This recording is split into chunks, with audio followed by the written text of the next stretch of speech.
Olá, segunda-feira, 23 de junho de 2025, e aqui estamos com a nossa segunda edição do dia.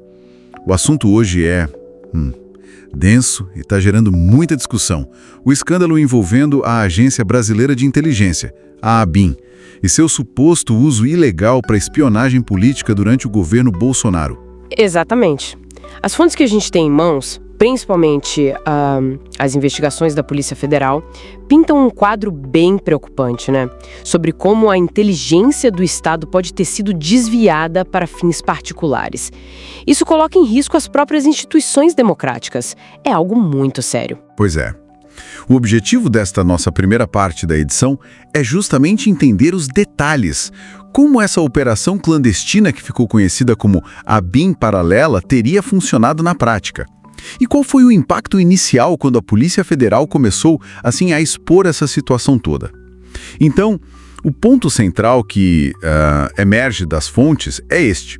A ABIN, que foi criada para ser a inteligência do Estado brasileiro, para proteger o país, teria sido usada para bisbilhotar ilegalmente alvos bem específicos. A lista que aparece nas investigações inclui ministros do Supremo Tribunal Federal, jornalistas críticos e, claro, adversários políticos do governo da época. E o que as investigações sugerem, né, é que isso não foi um caso isolado ou um simples desvio de conduta de poucos servidores.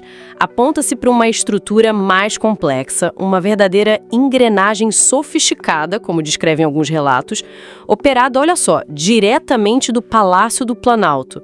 O propósito, assim, seria claro: perseguir desafetos e usar a máquina pública para minar adversários. Uma coisa de subversão institucional mesmo. Essa ideia de uma operação montada no coração do poder é impactante. E como eles fariam isso acontecer?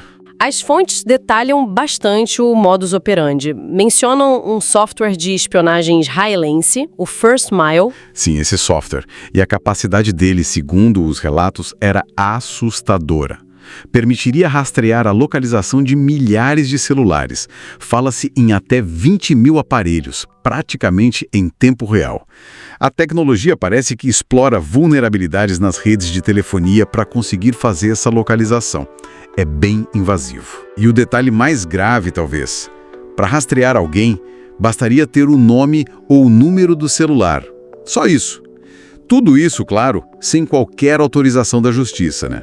Exato. Nenhuma ordem judicial. A Polícia Federal, com base nessas investigações, sugere que a coordenação dessa espionagem ficava a cargo de Carlos Bolsonaro, atuando ali de dentro do Planalto. E com esses dados em mãos, o que era feito? Para que usar essa informação toda? As informações coletadas ilegalmente, segundo as fontes, serviriam para várias coisas: monitorar os passos de adversários, montar dossiês contra eles e, talvez o mais preocupante, alimentar campanhas de desinformação e ataques nas redes sociais. Muitas vezes usando perfis falsos para intimidar ou difamar pessoas. Surge até aquele caso quase inacreditável, né, do cidadão comum que foi rastreado por ter o mesmo nome de um ministro do STF. Exato, Alexandre de Moraes Soares, um homônimo do ministro Alexandre de Moraes, que, segundo a PF, foi monitorado por engano 3 vezes. Esse episódio, embora pareça um erro banal, assim, na verdade ilustra de forma muito crua a gravidade e a irresponsabilidade da operação. Mostra um nível de controle frouxo e o risco concreto que qualquer pessoa corria, mesmo sem ter qualquer envolvimento político. Qualquer um podia ser alvo, né? Com certeza. E a investigação da PF vai além. Descreve que o software era operado em celulares fornecidos pela própria ABIN e que auxiliares de Carlos Bolsonaro, lotados lá no Planalto, supervisionavam o uso. Quer dizer, tinha gente ali olhando isso de perto. O ex-diretor da agência na época, o Alexandre Ramagem, teria autorizado o uso dessa ferramenta mesmo, segundo a PF, ciente da sua ilegalidade.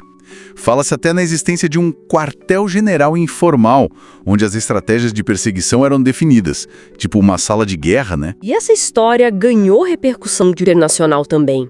O jornal britânico The Guardian, por exemplo, publicou reportagens indicando que essa estrutura contaria com o apoio de núcleos civis e militares do governo. Sugeriram também que algumas informações obtidas poderiam ser usadas para coagir ou chantagear adversários, envolvendo dados pessoais e até familiares. Aí a coisa fica ainda mais pesada. Nossa! Diante de tudo isso, quando a Polícia Federal entrou em cena e começou a investigar a fundo, qual foi a consequência institucional imediata? O que aconteceu? Bem, as investigações avançaram e levaram a indiciamentos formais pela PF. Nomes de peso foram implicados, como o próprio Carlos Bolsonaro, o ex-diretor Alexandre Ramagem e até o Luiz Fernando Correia, que assumiu a direção da ABIN já no governo Lula. E é importante notar que, de acordo com veículos como El País, Reuters e o próprio The Guardian, a PF apontou o ex-presidente Jair Bolsonaro como o principal beneficiário de todo o esquema. Embora ele não tenha sido formalmente denunciado nesta fase específica da investigação, essa menção é muito relevante. Usar a estrutura de inteligência do Estado, que deveria proteger a nação, para benefício político pessoal ou de um grupo? Nossa, isso realmente ataca os fundamentos da democracia. É um desvio de finalidade muito, muito sério. Sem dúvida alguma, quando um órgão como a ABIN, que detém ferramentas e informações tão sensíveis, é capturado para perseguir cidadãos e instituições por razões políticas, a linha que separa o Estado democrático de um regime autoritário fica perigosamente tênue. É um alerta grave. Resumindo, então, o que a gente viu nesta primeira parte, as fotos descrevem um cenário onde a Agência de Inteligência do Brasil teria sido instrumentalizada para criar uma rede de espionagem política interna, com métodos ilegais e coordenação vinda aparentemente do centro do poder. As investigações trouxeram à tona nomes, mecanismos e geraram um impacto institucional considerável. Fica a reflexão sobre a fragilidade dos controles e as consequências de longo prazo desse tipo de aparelhamento do Estado, Faremos um breve intervalo, não saia daí.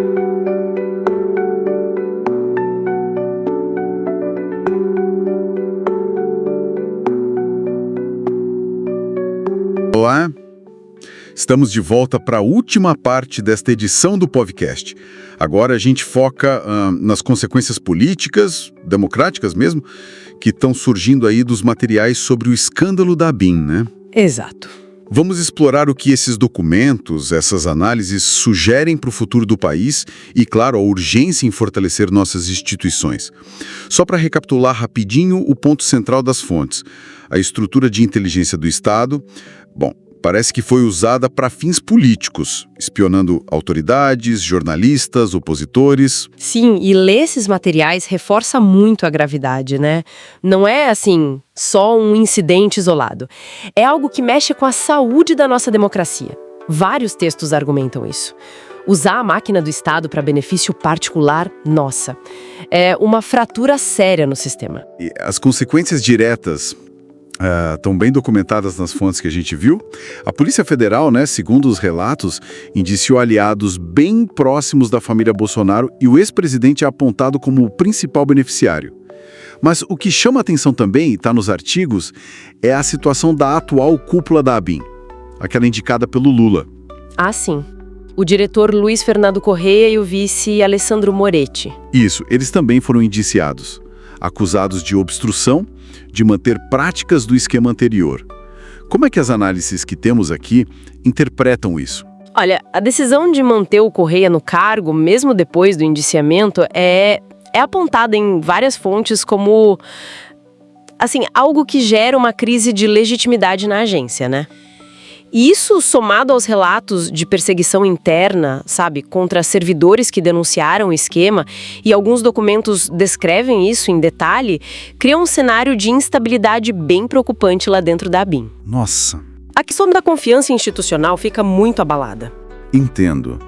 Isso sugere que talvez o problema seja mais estrutural, não só ligado a um governo específico. O que as fontes dizem sobre o impacto mais amplo nas instituições. Exato. Vários analistas nos materiais que a gente leu ressaltam que usar a inteligência para fins políticos fere o pacto democrático, o fundamental.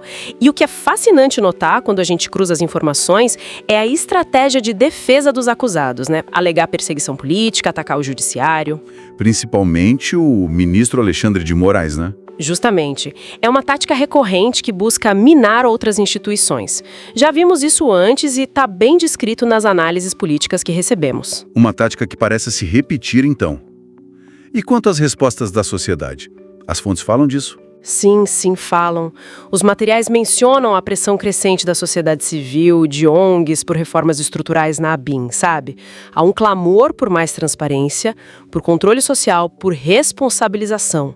O ponto central que emerge de diversas fontes é esse: garantir que a inteligência sirva ao Estado de Direito e não a projetos de poder específicos. Faz todo sentido. E como essas fontes conectam esse escândalo todo com as perspectivas para 2026? Tem uma declaração atribuída ao Flávio Bolsonaro na Folha de São Paulo que é bem direta, não é? Sim, essa declaração é um ponto-chave abordado. Condicionar o apoio do Jair Bolsonaro em 2026 a um compromisso com anistia para os atos de 8 de janeiro. E até, veja bem, uso de força contra o STF. Isso é algo que os analistas consideram gravíssimo. É um desafio aberto à ordem constitucional. É pesado. E, curiosamente, isso contrasta, com a postura mais recente do próprio Jair Bolsonaro em depoimento ao STF. Outras reportagens descrevem como mais conciliadora, teve pedido de desculpas, até convite para o Moraes Revice. É verdade. Essa contradição, segundo algumas análises, parece que causou um ruído na base bolsonarista mais radical, né? Talvez uma busca por, alguma sobrevida política, clemência. É uma tensão bem notável que as fontes expõem, sim. Nesse contexto todo, a ABIN surge nas análises não só como ferramenta, mas como um símbolo de um projeto que envolveria intimidação, aparelhamento do Estado. Há também menções sobre a preocupação internacional, com a estabilidade democrática aqui no Brasil, mas o ponto que vários autores enfatizam é que o problema vai além dos nomes no comando. Reside na necessidade urgente de controles democráticos rigorosos sobre a atividade de inteligência. Confiança pessoal não substitui mecanismos institucionais robustos, entende? Claríssimo. Então, a ideia central que costura todos esses materiais é que a democracia brasileira foi de fato posta à prova. E isso expôs vulnerabilidades sérias no uso das suas próprias ferramentas de Estado. Isso nos deixa com uma reflexão importante, baseada no que a gente discutiu aqui. Para além das investigações, das possíveis punições, que garantias institucionais a gente precisa construir agora, para que a vigilância estatal nunca mais se volte contra a própria democracia e seus cidadãos? Como garantir que este episódio impulsione um fortalecimento real dos princípios republicanos, como sugerem as conclusões de alguns desses estudos? Olha, pessoal, os links para as fontes que serviram de base para esta edição e também o acesso a outros artigos relacionados estão na descrição, tá? Isso só sublinha a necessidade de uma vigilância cívica permanente, É um tema recorrente nessas discussões sobre saúde democrática. A atenção constante é fundamental. Perfeito. Muito obrigado pela companhia nesta edição focada nos materiais compartilhados. Esperamos que tenha sido esclarecedor. Um abraço carinhoso e até a próxima. Lembrando que o podcast vai ao ar de segunda a sexta, às 7, meio-dia e 17 horas. E aos sábados, ao meio-dia.